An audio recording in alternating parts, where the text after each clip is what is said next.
Former Minneapolis police officer Derek Chauvin is expected to plead guilty on Wednesday to violating George Floyd's civil rights. The news of this came out Monday when the federal court docket sent out a notice that Chauvin would appear in court Wednesday to change his plea. These types of notices typically indicate a defendant is planning to plead guilty, though nothing will be official until it happens in court.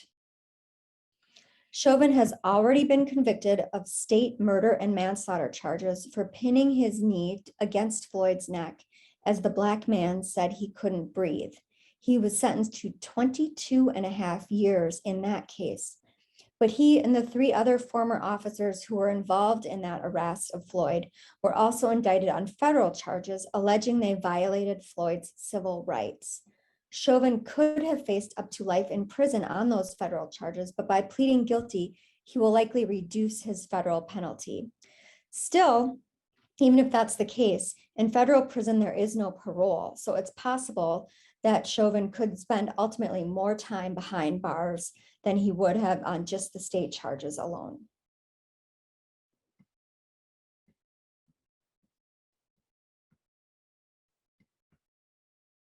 When it comes to the other 3 officers involved, they had asked the court to separate their trials from Chauvin's.